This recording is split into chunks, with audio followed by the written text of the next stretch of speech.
The king's son and bondmaid's son who were switched. There once was a king. In his home, there was a bondmaid who served the queen. The time came when the queen was supposed to have a child. The bondmaid had to give birth at that time as well. The midwife went and switched the babies to see what will happen, what will arise from this. Afterwards, the children began to grow up, and the king's son they promoted, that is, made great, and kept raising higher and higher until he became extremely great and was a very important person. And the bondmaid's son also grew up at the maid's, and both children studied together in one schoolroom. And the king's true son, who shall be called the bondmaid's son, his nature was drawn to the manners of royalty, except that he was brought up in the home of the servant. Conversely, the bondmaid's son, who shall be called the king's son, his nature was drawn to a different deportment, not like the bearing of a king is, except that he was brought up in the king's home, so he had to act according to the manners of a royal person, because those were the manners they brought him up with. Now the granny, because women cannot hold themselves back, went and spoke out the secret to some person. But it was not permitted to speak about it outright, so that the king should not become aware of it. For what will the king be able to do in such a case, since he cannot correct it? Therefore one certainly may not say it out in front of the king. However, amongst themselves the public talked about it quietly. The day arrived when someone came along and told out the secret before the king's son, inasmuch as they say about him that he was exchanged. However, you cannot investigate this, for it does not befit you. And how can one probe such a thing? Just, I am telling it to you in order that you should know. For perhaps there will once be a conspiracy against the monarchy. The conspiracy will be able to prevail through this, for they will say that they are taking to themselves the king's son as a king. The king's son, that is, the one who is called the king's son, and the rule is that wherever simply the king's son is mentioned, it refers to the exchanged one. That is, he is actually the bondmaid's son, except that he is called the king's son because he was raised at the king's.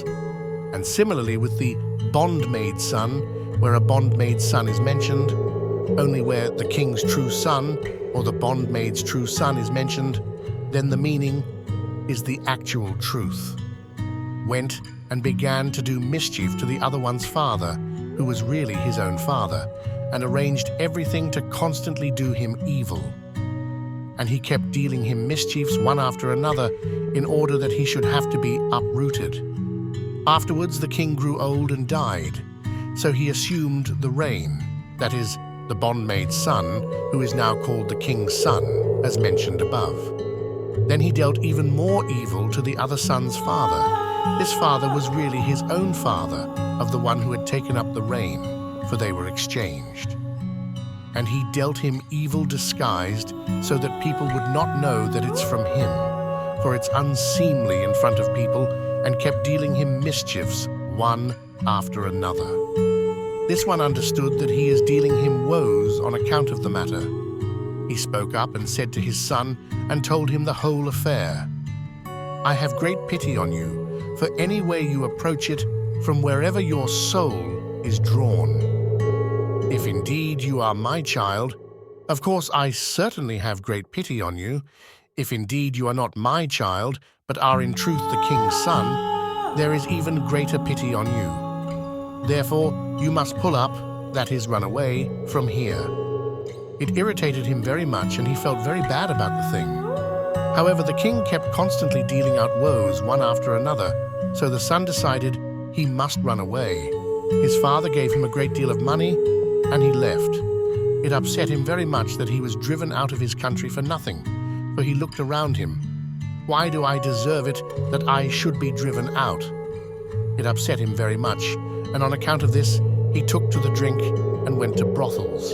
And with that, he wanted to spend his years getting drunk and following after what his heart desires, because he was driven away for nothing. And the king took over the kingship strongly, and when he heard anything about people murmuring and discussing that they were switched, he penalized them and took his revenge on them. So he ruled with force and strength. And the day came to pass when the king went with his noblemen catching animals, and they came to a pleasant place. The king lay down for a little bit, and the deed that he had done, that he had driven away that certain person for nothing, came to his mind. When the king returned home, he of course had numerous affairs and concerns, and he busied himself with his concerns, and the thing left his mind. And the one who was driven away, well, he did what he did and squandered his money. Then he reached settledness in his mind. Just the reverse. If it is so that Hashem can indeed do such a thing, that they should exchange a king's son, and such things should befall him, do I turn myself to behave this way? Then he turned back home, there where he was staying, and further took to the drink. One time he laid himself down to sleep, and the dream came to him to the effect: in such and such a place there is a fair on such and such a day, therefore he should go there, and whatever he strikes first, any gainful service, he should immediately do it, even if it won't be according to his dignity. Thus went his dream. And he woke up with a start, and the dream was very much in his thought. For sometimes it happens that the matter immediately goes out from the thought. But rather, this dream very much entered in his thought. Albeit nonetheless, it seemed very hard for him to do this, and he went more to the drink. And the dream appeared to him again several times, and the dream confused him a great deal. One time they said to him in the dream, "If you want to have pity on yourself, do thus." That is, he should go to the fair, etc., as mentioned, so now he had to carry out the dream. And he went ahead and left the remaining money he still had, leaving it at the inn where he was staying, and the good clothes which he had, he also left at the inn. And he took for himself a simple garment, like merchants, that is, a coverall, and he set out for the fair and arrived there. And he got up very early and went to the fair. A certain merchant encountered him and said to him, "Would you like to earn something?" He answered him, "Yes." He said to him, "I need to drive herds here. Will you hire yourself out to me?" And he didn't have time to settle his mind, due to the dream, and he immediately answered, "Yes." And the merchant immediately hired him, and immediately began to lord over him like a master over his servants. And he began to look around himself what he had done, for he certainly doesn't deserve such a servitude, for he is a delicate man, and now he'll have to drive herds and go by foot next to the beasts. He asked the merchant, "How shall I go alone with the herds?" He answered, "I have more herdsmen driving my herds. You'll go together with them." And he gave over to his hands certain herds to drive.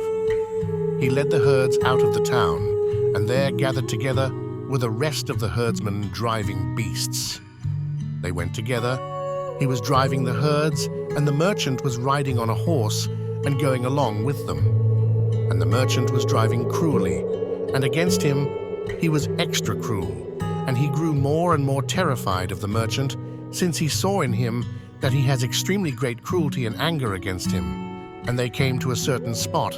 They took the sack wherein lies the herdsman's bread, and the merchant gave them to eat.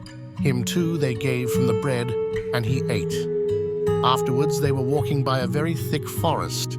Two beasts from his herds, of this son who had become a herder for the merchant, walked off into the forest. The merchant yelled at him, and he went after the beasts to capture them. And he chased after them a great deal, until he arrived in the thick of the forest. He made up his mind. Either way, I'm already going to die, because if I return without the beasts, I'll die through the merchant. For on account of the great fear that he had of the merchant, it seemed to him that the merchant would kill him if he returns without the beasts. And if I'll be here, I will also die by the animals of the forest. He decided, why should I return to the merchant? How can I come to him without the beasts? For he had great fear of him. He went and chased further after the beasts, and they kept running away. Meanwhile it became night, and such a thing he has never had. that he should have to sleep alone at night in such a thick forest. And he heard the roaring of the beasts, which roared in their usual way. He made up his mind and went up on a tree and spent the night there. And he heard the sound of the beasts yelling in their usual way. In the morning he took a look. He saw that the beasts are standing close by him. He got down the tree and went to catch them. They got away further. He went further to catch them. They got away further. And thus he kept going after them, and they run away. He goes after them more, and they run away, until he has arrived in very thick forest. And again it has become night, and he heard the sound of the animals roaring, and he was very terrified.